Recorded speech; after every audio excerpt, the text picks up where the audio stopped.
자, 화면 앞에 앉습니다. 까만 터미널 화면에선 커서만 깜빡거립니다. 저는 말없이 프롬프트를 한 줄 칩니다. 마감일을 자동으로 알려주는 할 일 관리 앱 만들어줘. 그리고 잠시 머뭇거리다 엔터를 입력합니다. 커피를 한 모금 마실 시간도 안 됩니다.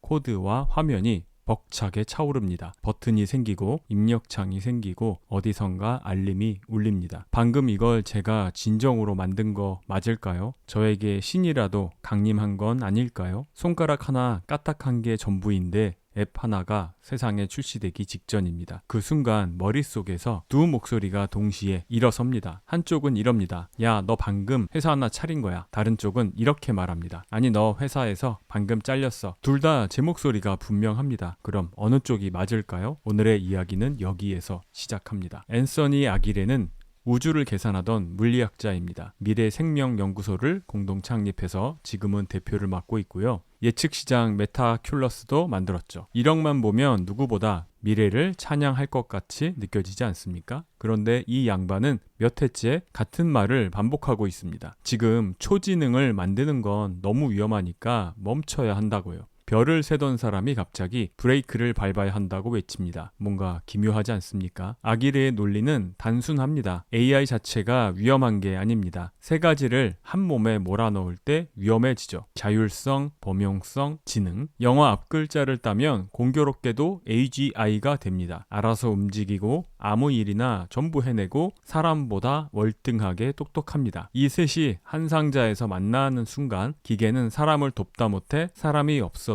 스스로 일할 수 있게 됩니다. 그래서 아기레는 둘 사이에 선을 하나 긋습니다. 도구냐 대체냐. 사람을 늘리는 도구 AI는 살리고 사람을 갈아치우는 대체 AI는 막는다. 인류 전체를 놓고 보면 이 선이 또렷합니다. 그런데 제 작업대 위에선 그 선이 자꾸만 흐려집니다. 도구와 대체가 한 화면에 같이 사니까요. 먼저 증폭파의 목소리부터 들어볼까요? 보세요. 저는 기획자예요. 따라서 코드는 젬병입니다. 그럼에도 불구하고 어제 앱을 하나 뚝딱 냈어요. 디자이너도 개발자도 외주비도 썼어요. 예전 같으면 팀을 꾸리고 견적받느라 몇 달은 걸렸겠죠. 지금은 마음만 준비되면 앱이 뚝딱 나옵니다. 카파씨는 이 개념을 바이브 코딩이라 불렀죠. 느낌대로 말하면 기계가 알아서 짜준다고요. 커서 같은 코딩 도구는 작년 한 해에만 20억 달러를 벌어들였다고 합니다. 사람들이 왜 커서를 쓰는 걸까요? 아마도 멋져 보여서 쓰는 건 아닐 겁니다. 진짜로 일이 되니까 씁니다. 그리고 아기레 선생, 당신도 이건 찬성했잖아요. 도구 AI는 좋다면서요. 이게 바로 도구 아닙니까? 망치가 목수를 잘라먹던가요? 망치는 목수의 팔을 늘려줬을 뿐이죠. 저는 목수고 지금 팔이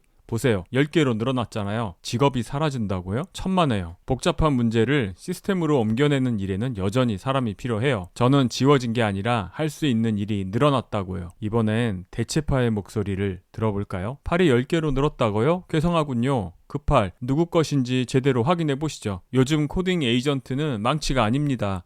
망치는 혼자 못을 못 박잖아요. 그런데 이 친구는 다릅니다. 작업 지시서를 받아서 코드 더미를 혼자 뒤지고 계획도 세우고 코드를 쓰고 검사까지 통과시킨다고요. 그리고 통합까지 해냅니다. 그리고 마지막에 자신있게 결과물을 내밉니다. 사람이 끼어들 자리가 점점 줄어요. 당신은 팔이 늘어난 게 아니라 결제 도장만 쥐고 있었다니까요. 그래서 어떻게 됐을까요? 한 집계를 보면 작년부터 올해까지 기술업계 감원 5건 중 하나가 AI 자동화와 맞물려 있어요. 가장 먼저 자리를 비워야 하는 곳이 어딘 줄 아세요? 신입이에요. 작고 명확하고 반복되는 일일수록 기계가 제일 잘 소화하거든요. 사다리 척함부터 톱으로 잘려나가고 있다니까요. 아기레는 이걸 신입종에 빗댑니다. 케인 두껍이나 얼룩 홍합처럼 한번 퍼지면 다시는 못 걷어낸다고요. 후계종이에요. 그러니까 인간 다음으로 지구를 물려받을 존재라고도 합니다. 작년 가을엔 700명이 넘는 사람이 초지능 개발을 멈추라는 서한에 이름을 올렸어요. 그 안엔 튜링상 받은 힌튼도 있고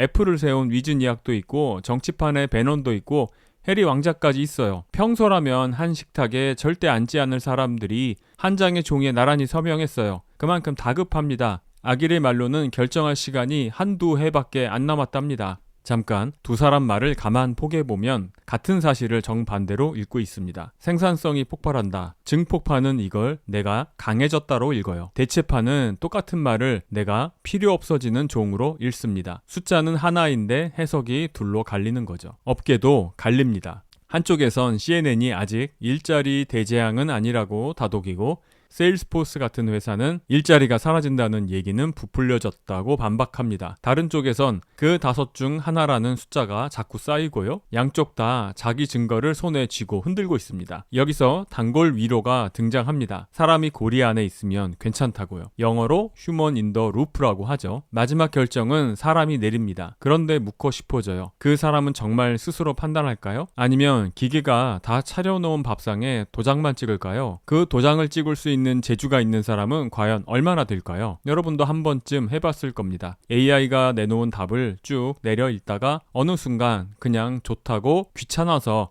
넘겨버린 적 있으시죠? 읽기만 했지 검토하진 않았어요. 고리 안에 사람은 분명히 있었습니다. 그 사람이 생각을 했는지는 본인만 잘 알겠죠. 아기레의 선으로 돌아가 봅시다. 도구냐 대체냐. 인류 전체의 운명을 따질 때라면 이 선이 또렷합니다. 자율성과 범용성과 지능을 한 기계에 몰아주면 위험하다. 맞는 말이죠. 거기선 인류 전체가 걸려 있으니까요. 그런데 그 선을 제 작업대로 가져오면 자꾸 선이 번집니다. 똑같은 바이브 코딩인데 누구는 증폭이라 느끼고 누구는 대체라 느끼거든요. 더 묘하게도 같은 사람 마음속에서도 갈립니다. 한참 뭔가를 만들고 있을 땐 제가 증폭파가 돼요. 손끝만 까딱하면 서비스가 쏟아지니 어깨가 으쓱하죠. 그러다 일을 마치고 의자에 등을 기대면 슬그머니 대체파가 올라옵니다. 방금 그거 내가 한 거 맞나? 나는 뭘 할 줄 아는 사람으로 남겨질까? 같은 하루, 같은 도구, 정반대의 기분입니다. 그러니까 경계는